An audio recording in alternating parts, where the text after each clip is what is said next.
ہر انسان کا سفر صرف ایک خلیے ایک سیل سے شروع ہوتا ہے۔ ابتدا میں تقریباً تمام خلیے ایک جیسے ہی ہوتے ہیں۔ نہ ان کی الگ کوئی شناخت ہوتی ہے، نہ کوئی عضو، نہ آرگن، نہ ہی جسم کا کوئی منظم نظام۔ لیکن سوچنے کی بات یہ ہے کہ آخر ایسا کیا ہوتا ہے کہ یہی خلیے مختلف راستے پہ چل پڑتے ہیں؟ کچھ دل بناتے ہیں، کچھ دماغ، کوئی جگر، کوئی ہڈی، کوئی کھال۔ حیرت کی بات صرف یہ نہیں کہ یہ مختلف اعضاء بنا لیتے ہیں۔ اصل حیرت یہ ہے کہ جب یہ سفر شروع ہوا تب نہ دل موجود تھا، نہ دماغ، اور نہ ہی کوئی اور آرگن۔ اور اس سے ہی بڑھ کر اگر پوری زندگی کے خلیوں کی تاریخ لکھی جائے تو ایک انسانی زندگی میں نہ جانے کتنی نسلیں بدل جاتی ہیں خلیوں کی۔ پرانے خلیے فنا ہوتے رہتے ہیں، نئے پیدا ہوتے رہتے ہیں، لیکن نہ مقصد بدلتا ہے، نہ ذمہ داری۔ خلیوں کی ہر نئی نسل وہی کام جاری رکھتی ہے جو پہلی نسل نے شروع کیا تھا۔ تو آخر ایک خلیے کو یہ سب کیسے معلوم ہوتا ہے؟ اسے کون بتاتا ہے کہ اس کی جی ڈی کیا ہے؟ اسے کس عضو کا حصہ بننا ہے؟ جدید سائنس ہمیں یہ ضرور بتاتی ہے کہ سیل مخصوص جینیٹیکل انفارمیشن، کیمیائی اشاروں اور باہمی رابطوں کی بنیاد پر مختلف راستے اختیار کر لیتے ہیں۔ تقریباً جسم کے ہر خلیے میں ایک ہی ڈی این اے موجود ہوتا ہے، لیکن ہر سیل اس پورے ڈی این اے کو استعمال نہیں کرتا۔ کچھ جینز فعال ہوتے ہیں، کچھ خاموش رہتے ہیں، اور اسی بنیاد پر ہر خلیہ اپنی الگ شناخت حاصل کرتا ہے۔ سائنسی نقطہ نظر سے دیکھیں تو ہر سیل اپنے جینز کے ایپیجینیٹک سوئچز کے ذریعے اپنی شناخت برقرار رکھتا ہے۔ اسے یوں سمجھیے کہ ہر خلیے کے پاس ڈی این اے کی ایک ہی کتاب موجود ہے، لیکن ہر خلیہ اس کتاب کے صرف وہی صفحات کھولتا ہے جو اس کے کام کے متعلق ہوتا ہے، باقی صفحات بند رہتے ہیں۔ یہی وجہ ہے کہ ایک ہی ڈی این اے رکھنے کے باوجود دل کا خلیہ دل کا کام کرتا ہے، دماغ کا خلیہ دماغ کا، اور جگر کا خلیہ جگر کا۔ اگر یہی خلیہ اپنی شناخت بھول جائے، اپنی مقررہ ذمہ داری چھوڑ دے، یا وہ صفحات کھولنے لگے جو اس کے لیے نہیں لکھے گئے، تو پورا نظام متاثر ہونے لگتا ہے۔ یہی بے قابو رویہ آگے جا کر کینسر جیسی بیماریوں کی بنیاد بنتا ہے۔ لیکن سوال اب بھی باقی ہے، اگر بنیادی معلومات تقریباً ایک ہی ہیں تو پھر یہ خلیہ دل کیوں بنتا ہے، دوسرا دماغ کیوں، اور تیسرا جگر کیوں؟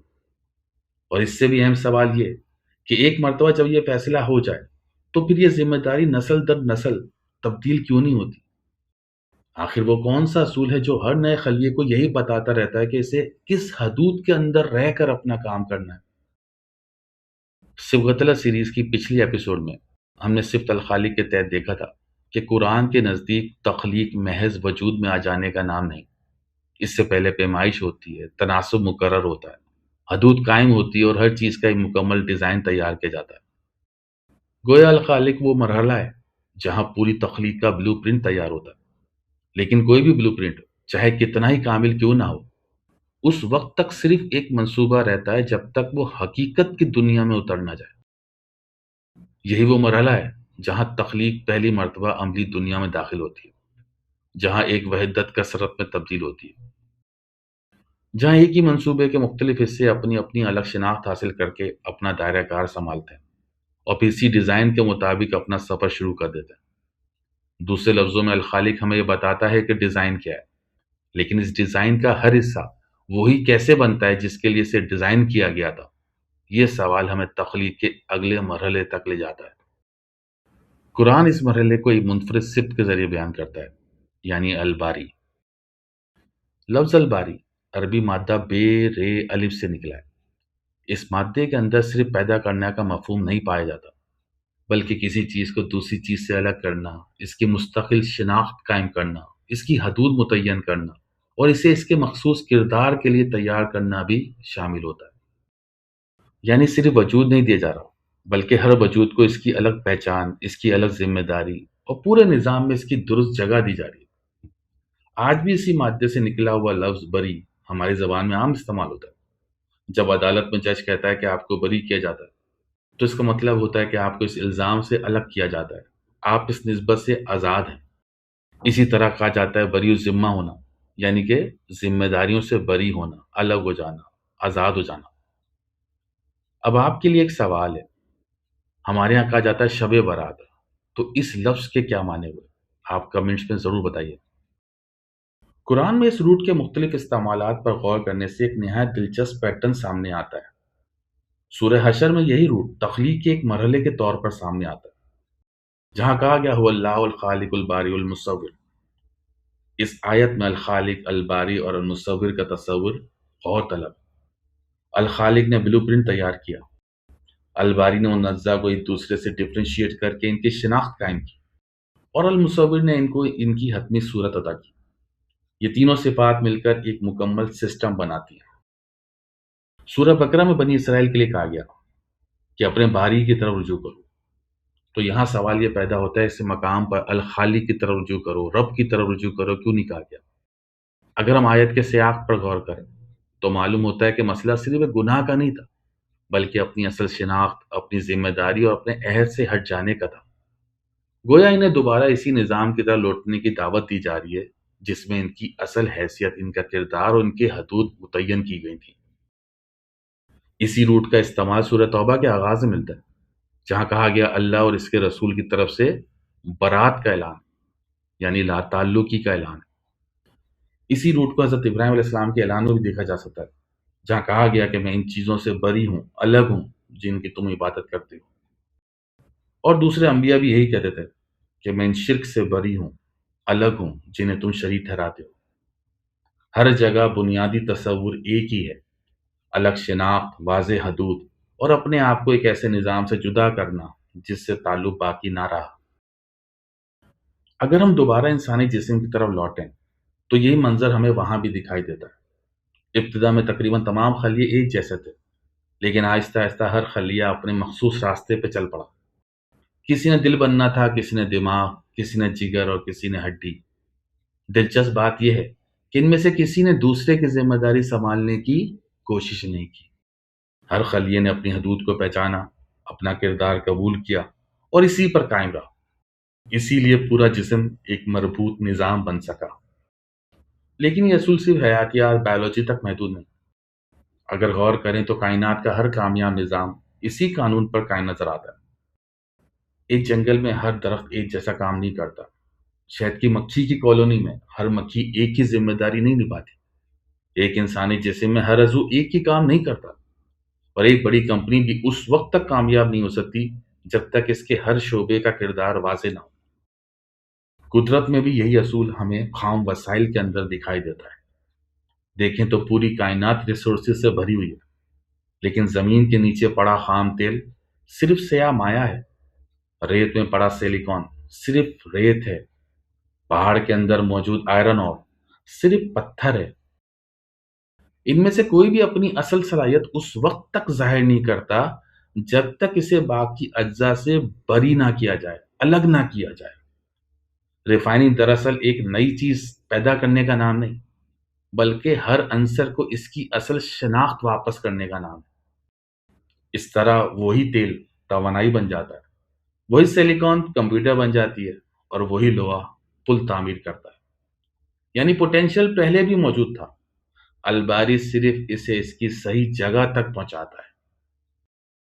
شاید یہی وجہ ہے کہ قرآن نے الخالق اور المصور کے درمیان الباری کو رکھا ہے، کیونکہ کوئی بھی ڈیزائن اس وقت تک حقیقت نہیں بنتا جب تک اس کے ہر حصے کی ذمہ داری متعین نہ ہو جائے، ہر کردار اپنی جگہ نہ سنبھال لے، پورا نظام ایک منظم ترتیب کے ساتھ حرکت کرنا نہ شروع کر دے۔ اب اگر یہی اصول کائنات، حیاتیات اور قدرت کے ہر کامیاب نظام میں نظر آتا ہے تو سوال یہ ہے کہ کیا انسانی معاشرے اور ریاستیں بھی اسی قانون سے مستثنا ہو سکتی ہیں؟ ایک ریاست کی بقا بھی اسی بات پر منحصر ہے کہ اس کے ہر فرد، ہر ادارے اور ہر قیادت کو اپنی اصل حدود، اپنی اصل ذمہ داری اور اپنے کردار کا شعور ہو۔ یہیں سے الباری کا اصول تخلیق کا نہیں رہتا، بلکہ گورننس کا بنیادی قانون بن جاتا ہے۔ اگر ایک جسم کی بقا اس بات پر منحصر ہے کہ ہر خلیہ اپنی ذمہ داری پہچانے، اگر ایک کمپنی کی کامیابی اس بات پر منحصر ہے کہ ہر شعبہ اپنی حدود میں رہ کر کام کرے، اور قدرت کے وسائل بھی اپنی اصل صلاحیت اس وقت ظاہر کرتے ہیں جب انہیں ان کی صحیح شناخت کے ساتھ الگ کیا جائے، تو پھر ایک ریاست اس اصول سے کیسے مستثنا ہو سکتی ہے؟ ریاست بھی دراصل ایک زندہ نظام ہے۔ فرق صرف اتنا ہے کہ یہاں خلیوں کی جگہ انسان ہوتے ہیں، اوضاع کی جگہ ادارے ہوتے ہیں، اور حیاتیاتی اشاروں کی جگہ قوانین، آئین اور گورننس کے اصول ہوتے ہیں۔ جس طرح جسم میں دل کا خلیہ دماغ کا کام نہیں کرتا، اسی طرح ایک ریاست میں بھی ہر ادارے کا اپنا مخصوص کردار ہوتا ہے۔ پارلیمان قانون بناتی ہے، عدلیہ قانون کی تشریح کرتی ہے، انتظامیہ اس پر عمل درآمد کرتی ہے، اور ریاست کے دیگر ادارے اپنی اپنی آئینی ذمہ داریاں ادا کرتے ہیں۔ جب تک ہر ادارہ اپنی حدود میں رہتا ہے، نظام بیلنس رہتا ہے۔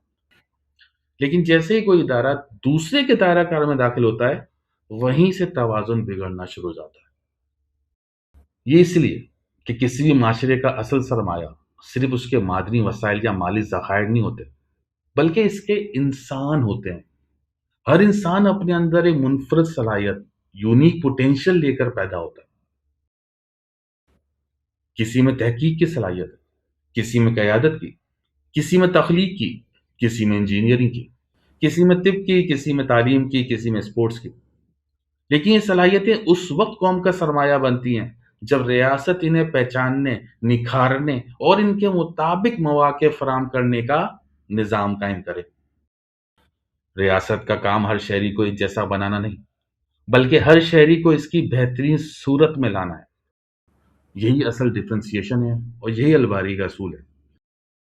لیکن جب یہ اصول ٹوٹتا ہے تو فساد صرف ایک ادارے تک محدود نہیں رہتا، پورا نظام اس کی قیمت ادا کرتا ہے۔ جس طرح ایک خلیہ جب اپنی شناخت بھول کر صرف اپنی مرضی سے بڑھنے لگتا ہے تو وہ کینسر بن جاتا ہے، اسی طرح جب کوئی ادارہ اپنی آئینی حدود سے نکل کر دوسروں کے اختیارات پر قابض ہوتا ہے تو وہ ریاست کے لیے ایک سسٹمیٹک بیماری بن جاتا ہے۔ ابتدا میں شاید یہ طاقت محسوس ہو، لیکن آہستہ آہستہ یہی بے قابو پھیلاؤ پورے نظام کی توانائی کھا جاتا ہے۔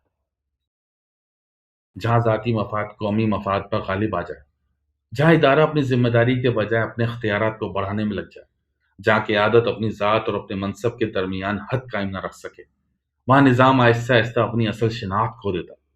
پھر فیصلے میرٹ پر نہیں ہوتے، تعلقات پر ہوتے، ذمہ داریاں اہلیت پر نہیں، طاقت کی بنیاد پر ملتی ہیں۔ اور یہی وہ لمحہ ہوتا ہے جب ریاست اپنے اندر موجود بے شمار صلاحیتوں کو ضائع کر دیتی ہے۔ اسی لیے صبغت اللہ کے اس گورننس فریم ورک میں الباری صرف تخلیق کی ایک صفت نہیں، بلکہ گورننس کا ایک بنیادی اصول ہے۔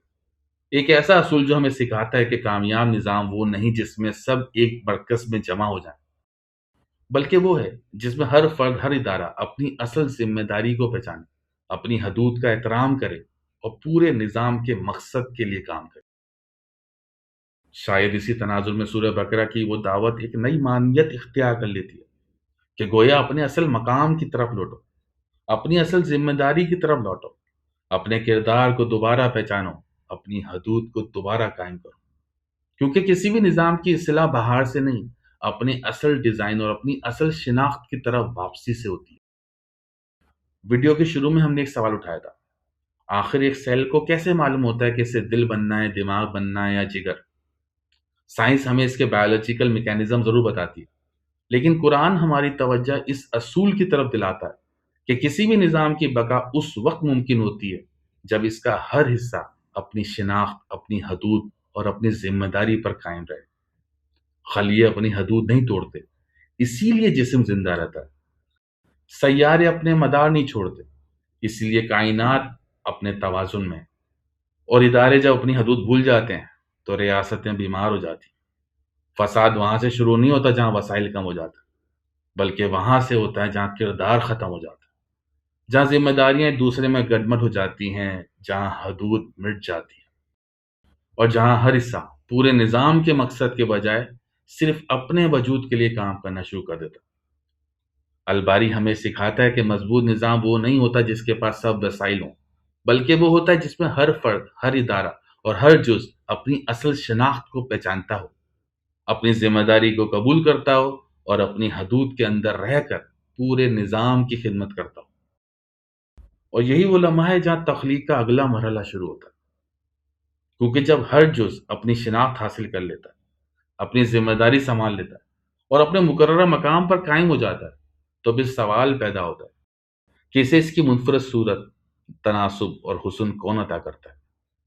یہیں سے صبغت اللہ کی گورننس سیریز میں جو ہمارا پہلا کلسٹر ہے، کریشن اینڈ اوریجنیشن، اس کی اگلی صفت المصور کی طرف ہماری سیریز بڑھتی ہے۔ انشاءاللہ اگلی قسم میں ہم صفت المصور کو سمجھنے کی کوشش کریں گے۔ شکریہ۔